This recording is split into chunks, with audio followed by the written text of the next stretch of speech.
अस्सलामुअलैकुम dear students, उम्मीद करती हूँ कि आप सब खैरियत से होंगे। डियर स्टूडेंट्स, आज की इस वीडियो में मैं आपके साथ 9th क्लास की उर्दू सब्जेक्ट के मोस्ट इम्पोर्टेंट गेस्ट पेपर जो है वो मैं शेयर करूँगी और साथ में ही आपको पेपर पैटर्न बताऊँगी। तो आपने इस तरह पेपर करना है। तो चलिए स्टार्ट करते हैं। सबसे पहले आपका आ जाता है ऑब्जेक्टिव का पार्ट। आपको ऑब्जेक्टिव का पार्ट जो होता है 15 नंबर के आपके MCQs होते हैं। 15 MCQs आपको दिए गए होते हैं और 15 हर एक MCQs जो होता है वो 1 नंबर का होता है। ये MCQs आप देख रहे हैं, इसी तरह आपके MCQs बन के आएंगे।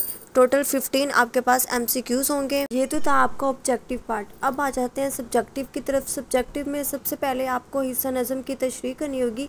4 शेर आपको दिए गए होंगे, 4 अशार आपको दिए गए होंगे, जिनमें से 3 आपने मस्ट अटैम्प्ट करने हैं।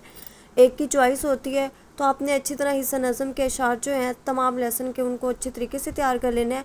नेक्स्ट हमारे पास आ जाता है हिस्सा गज़ल। हिस्सा गज़ल वाला पार्ट जो होता है उसमें 3 अशार आपको दिए गए होते हैं, जिनमें से 2 आपने मस्ट अटैम्प्ट करने होते हैं, एक की चॉइस होती है। नेक्स्ट हमारे पास आ जाते हैं दर्ज झेल नसर पारों की तशरीह कीजिए, अल्फाज के मायने लिखिए और सबक का उन्वान और मुसन्निफ़ का नाम। मुसन्निफ़ का नाम भी लिखना ज़रूरी होती है और सबक का उन्वान भी। इसके टोटल 10 मार्क्स होते हैं, तो आपने इनको भी अच्छे तरीके से कर लेना है। नेक्स्ट हमारे पास आ जाते हैं क्वेश्चन आंसर। क्वेश्चन आंसर जो हैं ये भी 10 मार्क्स के होते हैं। ये भी सारे लेसन वाइज आपने कर लेने अच्छे तरीके से, और 1-2 क्वेश्चन जो हैं वो सबक के अंदर में से आ जाते हैं। कंसेप्चुअल क्वेश्चन होते हैं और क्वेश्चन आंसर जो है उनके भी 10 मार्क्स होते हैं। नेक्स्ट हमारे पास आ जाता है सबक का खुलासा। सबक का खुलासा जो होता है 2 खुलासे आपको दिए गए होते हैं, जिनमें से एक खुलासा आपने मस्ट अटेम्प्ट करना होता है। इसके टोटल 5 नंबर होते हैं। नेक्स्ट हमारे पास आ जाता है खुलासा नज़म का खुलासा। पहले नंबर पे जो सबक का खुलासा आ जाता है और दूसरे नंबर पे जो आपसे पूछा जाता है वो नज़म का खुलासा। 5 नंबर का जो है वो सबक का खुलासा आपसे पूछा जाता है और 5 नंबर का जो है आपसे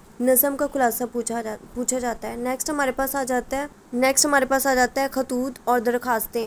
एक खत आपको दिया गया होता है और एक दरखास्त आपको दी गई होती है। इन दोनों में चॉइस होते हैं, या आप खत को अटेम्प्ट कर सकते हैं या फिर आप दरखास्त को, जो आपने अच्छे तरीके से की होती है, आप वो कीजिएगा। नेक्स्ट आ जाती है 5 नंबर की कहानी, या फिर आपके पास दिए गए या आपके पास मुकालमा दिया गया होता है। इन दोनों में से भी एक चीज़ आपने अच्छे तरीके से कर लेनी है, या फिर कहानी को या फिर मुकालमे को। इसके भी 5 नंबर होते हैं। नेक्स्ट हमारे पास आ जाता है जुमलों की दुरुस्तगी, या आप जो सेंटेंस आपको दिए गए होते हैं उनको आपने दुरुस्त करके लिखना होता है। या फिर आ जाता है आपके पास ज़रबुल, इनके भी 5 नंबर होते हैं। इन दोनों में से भी आपने एक चीज़ को अच्छे तरीके से कर लेना है, या फिर ज़रबुल मिसल वाले जुमले, या फिर आपने जो सेंटेंस दिए हुए होते हैं उसको दुरुस्त करके लिखना हो। यह आप पे डिपेंड करता है कि आप कौन सा अच्छे तरीके से करते हो। तो डियर स्टूडेंट्स, ये थे उर्दू का मोस्ट इम्पोर्टेंट गेस्ट पेपर जो कि मैंने आपके साथ शेयर कर दिया, और साथ में ये पेपर पैटर्न बता दिया। सेम एज इट इज़ आपका पेपर जो है वो इसी तरह बन के आएगा, तो आपने अच्छे तरीके से तैयारी कर लेनी है। Best of luck dear students. मेरी दुआएं आप सब स्टूडेंट्स के साथ है। अल्लाह ताला आप सब स्टूडेंट्स को कामयाब करें। आमीन। कमेंट्स में आमीन लिखते।